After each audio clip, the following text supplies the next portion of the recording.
first thing that comes to mind when the word Transformers comes up is Optimus Prime, Megatron, Starscream and Bumblebee, arguably 4 cornerstones of the Transformers world.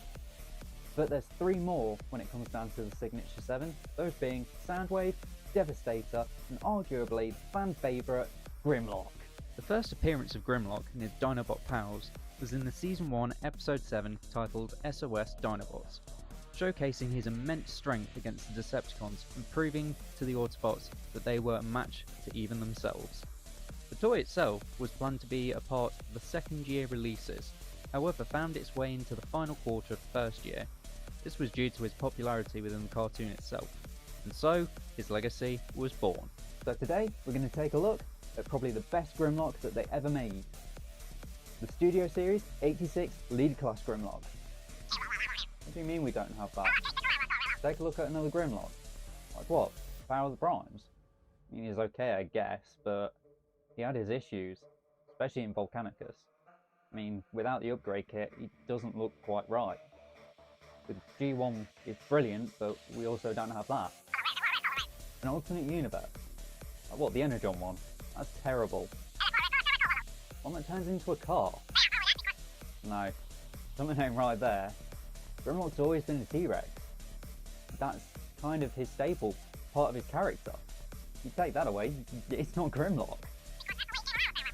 You mean they actually made one as part of the Binaltech? Okay then. Well, I guess today we can take a look at the Binaltech Grimlock.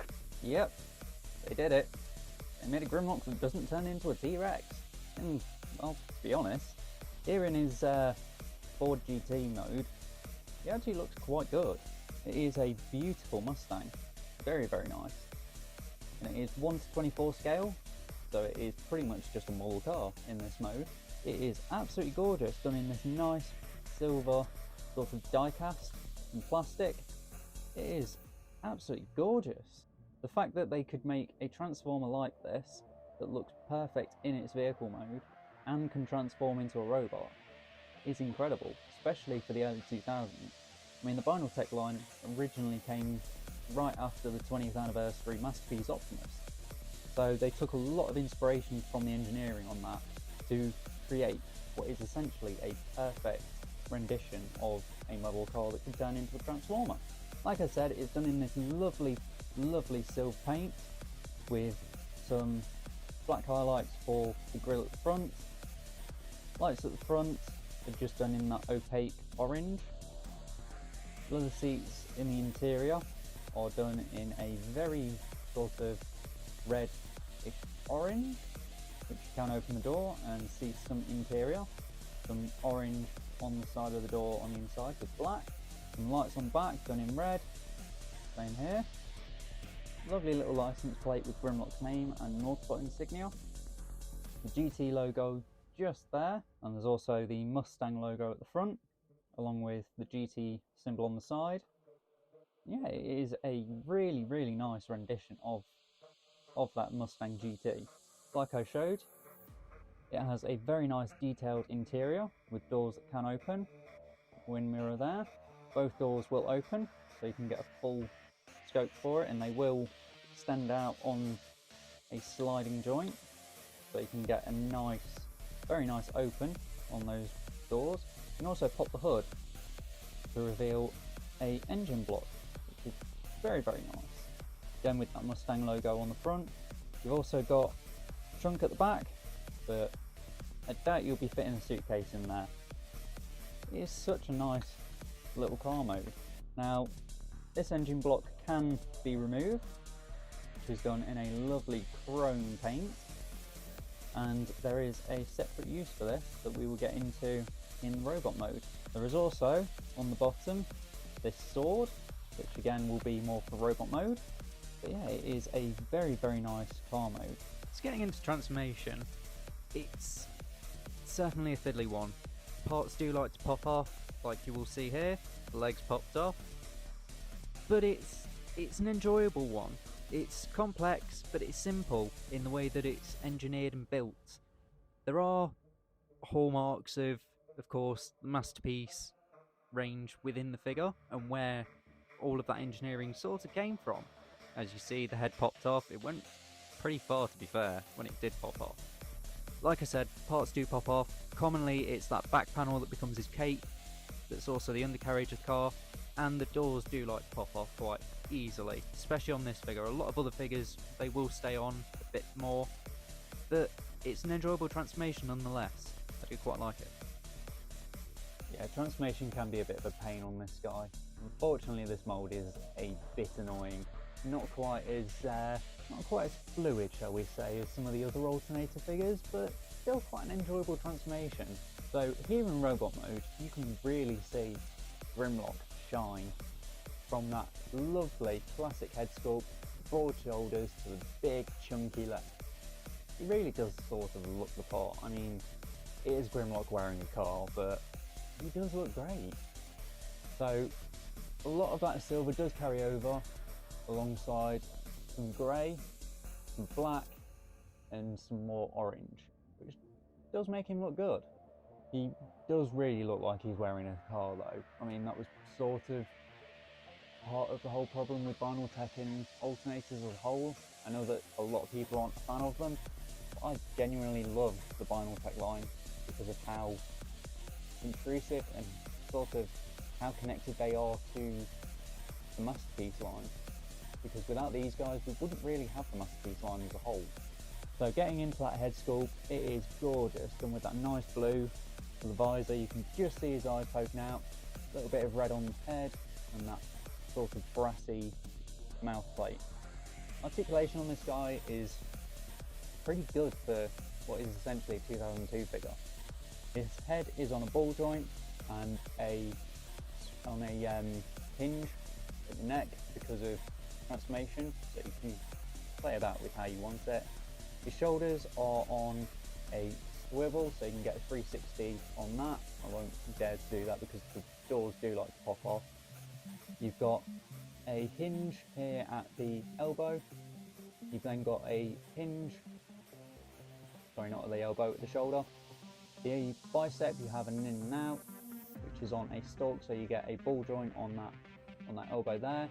His hands can rotate 360 and they can open and close with a trigger finger, which is quite cool. He has a lovely waist joint. You can get 360 on that. He has got a double waist joint, but I won't bother trying to do that. As you saw during the transformation, his legs do pop off, and that's just purely because of how tight that is. His hips are on a ball joint. They can go in and out, forward and back. His knees are a bit limited due to that bit there, but if you wanted to, you could bring that out and get a really nice bend at the knee. His leg or his feet do have ankle tilt. They are just on a universal, so you can get quite a bit of movement in there. Overall, he's not a bad figure. I mean, it's definitely a figure of the time, and unfortunately his joints aren't quite stable on the Binaltech, purely down to the fact of how much heft is on this guy. I mean, most of the die cast is in his legs and his chest alongside the doors, but overall he's not too bad. So he does have a couple of accessories, like I mentioned during that car mode. He does have his sword, which unfortunately is a bit small. It's just done in a clear plastic with a lovely orange fade paint scheme over the top. He can hold that with that little peg here, and they will just go into a port on his hand, which you can probably just see there. Unfortunately, these figures don't quite like to hold their weapons or accessories, just like Masterpiece figures. They have horrible grip. The engine block, like I mentioned, can do something. So by flipping this part down and flipping these two portions out, you get his gun, his little engine block gun. And again, two pegs on each side, so you can hold them in both hands, and they'll just go into port, and he can grasp that. But overall, it's a nice little figure. It's different, and I do quite like it for being different. I mean, a Grimlock that turns into a car shouldn't really exist, but it's still cool. I do think that this mould was meant to be for Grimlock rather than for Wheeljack, the other figure that uses this mould, but it just works better on this guy. Overall, I think that the Binaltech and Alternators line is a brilliant little insight to what Hasbro was trying to do during the early 2000s, especially coming from an engineering standpoint. Going from very solid hinge joints with the G1 and Armada, as well as the rest of the Unicron trilogy, and incorporating those ball joints that had come from the Kenner era during the Beast Wars line. I do think that there are problems amongst those figures, such as ball joints not being quite tight, also the degradation of the rubber on the tyres, which is a massive problem with any collectible that uses rubber. But overall, I would say that he is a solid figure. Like I said, he has his problems. Certain joints do pop off, like his legs, for instance. The doors do like to pop off, and as you saw, the head popped off during transformation. A little bit unfortunate. And this little cape piece that becomes the underside of the card does like to pop off. But overall, he's a great figure. I definitely recommend to anyone to pick up an alternated figures. I definitely think that they are a brilliant insight into that time. I definitely recommend picking up a Grimlock.